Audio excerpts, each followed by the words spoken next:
Dans cette courte vidéo, nous allons voir comment, après avoir installé le plugin Gmail, nous pouvons simplement l'activer en tant qu'administrateur et comment nos utilisateurs peuvent l'activer également. Alors, cette dernière étape est juste une formalité, mais elle est extrêmement importante, sinon vous n'allez pas avoir le plugin qui est activé. Donc, je vous montre rapidement. Une fois que vous êtes sur votre boîte email, typiquement, vous allez avoir sur le côté, et il faut pour cela avoir activé le bandeau, vous allez avoir ici sur le côté le plugin Sign-only. Si vous ne voyez pas cet élément, c'est que vous avez cette petite flèche en bas qui est cliquée. C'est-à-dire que par défaut, vous êtes comme ceci. Et donc, on ne voit pas cette petite flèche. Comme je vous disais, c'est une formalité, mais néanmoins, si nous ne l'activons pas en tant qu'administrateur, le plugin ne fonctionnera pas. Donc, on active le bandeau de cette manière-là, nous cliquons dessus, et là, si tout va bien, si vous avez attendu les petites 10 minutes, un quart d'heure après avoir installé le plugin, vous avez normalement simplement un message « Bienvenue » avec votre adresse email. Et ça suffit. Le fait d'avoir fait ceci va avoir activé les échanges entre votre plugin en tant qu'administrateur et une autre plateforme Sign-only. On peut donc retourner sur le site app.signonly.io. Dans ce cas-là, nous allons toujours pareil sur le dashboard, sur le tableau de bord.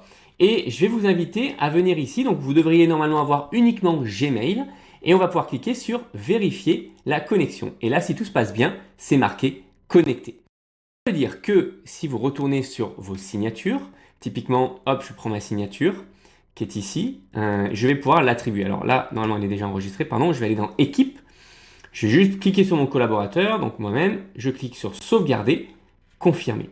Et le fait d'avoir fait cette action-là a déployé la signature pour cet utilisateur. Vous pouvez évidemment faire la même chose si vous avez des équipes ou des groupes. De la même manière, je n'en ai pas créé ici, mais on cliquera sur l'équipe, on clique sauvegarder sur les changements. Comme ça, on attribue toute une signature à un groupe d'utilisateurs ou à une équipe au global.